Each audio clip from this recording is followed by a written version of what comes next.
दक्ष news, सामान्यांच्या हक्कासाठी नेहमी दक्ष. थंडी, धुके, भूजल साठा घटत दुष्काळाची तीव्रता वाढणे आणि आगामी काळात तीव्र भूकंपाची शक्यता यांचा परस्परांशी संबंध निर्माण झाला असून भारताला आणि त्यातल्या त्यात उत्तर महाराष्ट्राला तीव्र आणि प्राणघातक भूकंपाचा धोका निर्माण झाला असल्याचा इशारा देण्यात आलाय.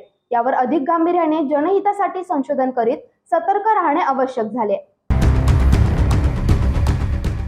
कोयना परिसर तसेच उत्तर व मध्य महाराष्ट्र व गुजरातची राज्य सीमारेषा कच्छचा प्रदेश येथे मोठ्या भूकंपाचा धोका कायम असून आपत्ती व्यवस्थापन दलाने तसेच भारतीय जनतेने न घाबरता येत्या काळातील भूकंपाचा मुकाबला धैर्याने करण्यासाठी सतर्क राहणे आवश्यक आहे. याच संदर्भात अधिक माहिती देण्यासाठी आपल्यासोबत हवामान तज्ज्ञ प्राध्यापक किरणकुमार जोहरे फोनद्वारे जोडले गेलेत. यांच्याकडून जाणून घेऊयात अधिक माहिती. नमस्कार सर, दक्ष न्यूज मध्ये आपलं स्वागत. भारताला तीव्र आणि प्राणघातक भूकंपाचा धोका आहे असं सांगण्यात आलंय, हे कशामुळे?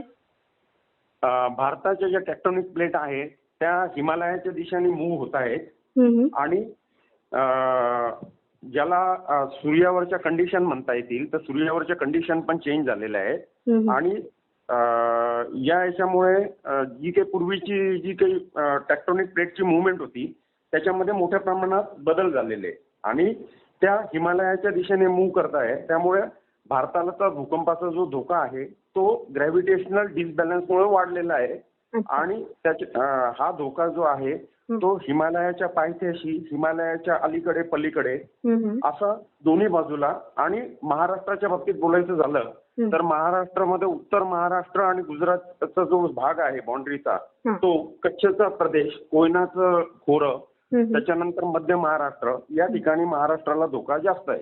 उत्तरेच्या बाबतीत बोलायचं झालं तर उत्तराखंड झालं, जम्मू काश्मीर, लेह, लडाख, त्याच्यानंतर जे ईशान्येकडची 5 राज्य आहेत तर 7 राज्य आहेत तर ती 7 राज्य, त्याच्यानंतर भूतानचा प्रदेश, नेपाळ, इकडे पाकिस्तान, अफगाणिस्तान या संपूर्ण जो पट्टा आहे वरचा हिमालयाच्या पायथ्याची आणि त्याच्या अलीकडे पलीकडे चीनचा दक्षिणेकडचा भाग या ठिकाणी भूकंपाचा धोका वाढलेला आहे.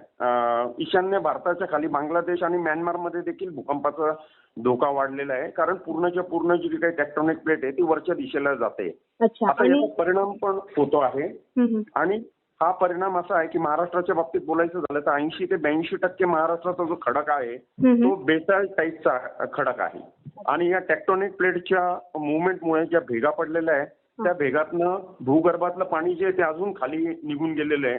त्यामुळे तुम्ही महाराष्ट्राचं जर थोडंसं सर्वे केलं तर तुमच्या लक्षात येईल धुळे, नंदुरबार, अमरावती आणि उत्तर महाराष्ट्रातला बराचसा भाग, त्याच्यानंतर मराठवाडा, विदर्भाचा देखील भाग या ठिकाणी भूगर्भातलं जे पाण्याचे जलसाठे आहेत, नाशिकचा पण त्याच्यामध्ये समावेश होतो, हे खाली गेलेले आहे. त्यामुळे विहिरी आटलेल्या आहे.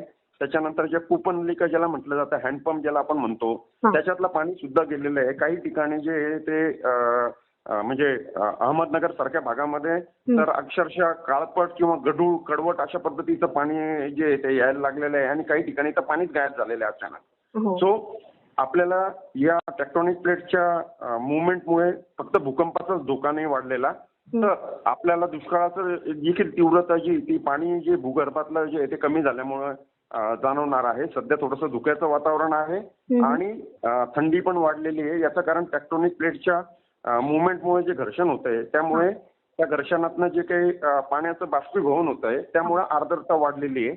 काही ठिकाणी तुम्हाला पॅचेस दिसत आहेत. म्हणजे मी 4 वेळा भूकंपाच्या ढगांचा अभ्यास करण्यासाठी म्हणजे इक्यू क्लाउड ज्याला म्हणता येईल तर 4 ते 5 प्रकारचे जे ढग आहे ते भूकंप होण्याच्या आधी, भूकंप होताना आणि भूकंप झाल्यानंतरचे फॉर्म होतात असं माझा नाही का रिसर्च आहे किंवा असा शोध मला लागलेला आहे. त्या संदर्भात रिसर्च पेपर वरती काम चालू आहे. परंतु हे मी जाहीर केलेलं आहे की इक्यू क्लाउड किंवा भूकंप ढग जे आहे ते निर्माण होत आहेत महाराष्ट्रावरती आणि उत्तर भारतात देखील भूकंपाचे ढग निर्माण होत आहेत आणि हे भूकंपाचे जे ढग निर्माण होत आहेत त्याच्यामुळे महाराष्ट्राच्या बाबतीत बोलायचं झालं तर थंडी देखील कमी जास्त होऊन राहिली आणि कधी हुडहुडी भरते तर कधी नाही का आपल्याला दिसेल की ढगांचं जेव्हा आवरण तयार होतं तेव्हा सूर्याची उष्णता ट्रॅप होते आणि त्याच्याने अक्षरशः उकाडा म्हणजे फॅन लावल्याशिवाय काम होत नाही अशा पद्धतीचं आहे. सो माझं हे संशोधन आहे की भूकंपाचे ढग निर्माण होत आहेत, त्याच्यानंतर भूकंपाची तीव्रता वाढते आणि पुढच्या 100 दिवसामध्ये जे आहे ते मोठ्या भूकंपाला आपल्याला सामोरं जावं लागणार आहे. महाराष्ट्राच्या बाबतीत मी सांगितलं ते परत सांगतो की उत्तर महाराष्ट्राला भूकंपाचा धोका आहे, मध्य महाराष्ट्राला देखील धोका आहे. कोकण किनारपट्टीच्या भागामध्ये मुंबईचा जो भाग येतो तो देखील झोन 3च्या पद्धतीचा येतो, त्या ठिकाणी देखील धोका आहे. आणि सर्वात महत्वाचं म्हणजे कोयना खोरं जे आहे त्या ठिकाणीही धोका आहे. आणि हाच धोका जो आहे तो शेतीवरतीही परिणाम करतोय, कारण भूगर्भातलं पाणी जे आहे ते कमी कमी होत जात आहे. हो हो. सर, हा जो 100 दिवसांचा काउंटडाऊन सुरू आहे, तर तो फक्त भूकंप आणि दुष्काळ हेच धोका निर्माण आहे की अजून काही मोठ्या प्रमाणात धोका निर्माण होऊ शकतो? नाही, मी जो इशारा दिलेला आहे सतर्कतेचा तो जनहितासाठी दिलेला आहे. आणि 100 दिवसाचा जो काउंटडाऊन बद्दल मी बोलतो आहे तर तो मोठ्या प्रमाणात जो भूकंपाचा धोका आहे त्याच्याबद्दल बोलतो आहे. सो आपल्याला भूकंपाचा मोठा धोका म्हणजे किती, तर 3.5 रिश्टर स्केल पासून तर 8 रिश्टर स्केल किंवा कदाचित त्याच्याही पलीकडचा जो धोका आहे तो राहणार आहे. महाराष्ट्राच्या बाबतीत नाही का 8 रिश्टर स्केलचा एकदम नाही का मोठा धोका सध्या तरी दिसून नाही राहिला, परंतु असं सांगता येणार नाही. म्हणजे उत्तर भारत किंवा हिमालयाचा जो पायथ्याशी भाग आहे त्या ठिकाणी धोका जो आहे तो महाराष्ट्राच्या तुलनेने मोठा होत जातोय.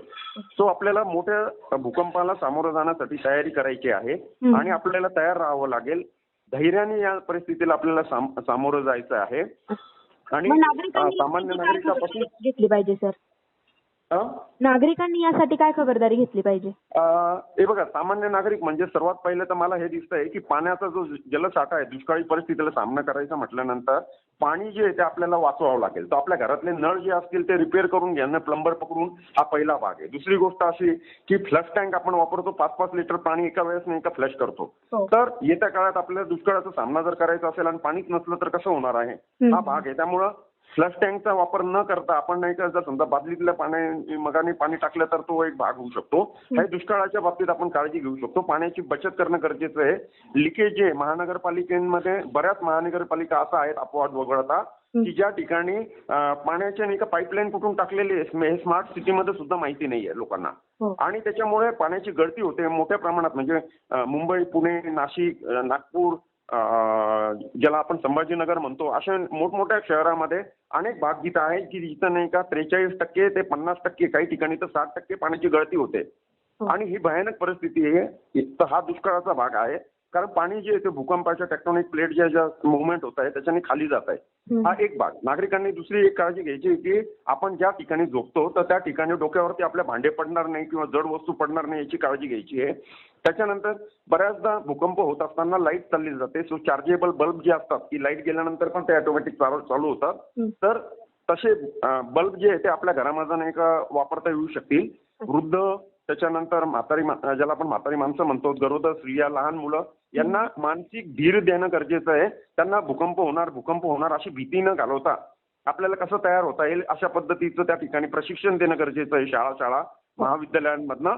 आणि आपत्कालीन परिस्थिती आल्यानंतर कशा पद्धतीने बाहेर पडायचं या बाबतीत नाही का काळजी घेणं गरजेचं आहे. किंवा भूकंप झाल्यानंतर काय काय काळजी घ्यायची, लोकांचे जीव कसे वाचवायचे यासाठी देखील मॉक ड्रिल करणं हे जे काय आहे ते आवश्यक आहे असं मला नाही का सुचवावं असं वाटतंय की नाही. त्यासाठी घबराट न पसरवता या गोष्टी करणं गरजेचं आहे. याचबरोबर येत्या काळात भारत जो आहे तो आपलं जे संशोधन आहे ते जगामध्ये भूकंप कधी, किती वाजता, किती खोलीवरती होणार आहे या संदर्भात अधिक जागृतीने होणं गरजेचं आहे. अर्थात या संदर्भात अजून अभ्यास मी करतो आहे आणि सामूहिक पद्धतीने अभ्यास होणं गरजेचं आहे असं मला सांगायचं आहे. हो सर, धन्यवाद तुम्ही दिलेल्या माहितीसाठी.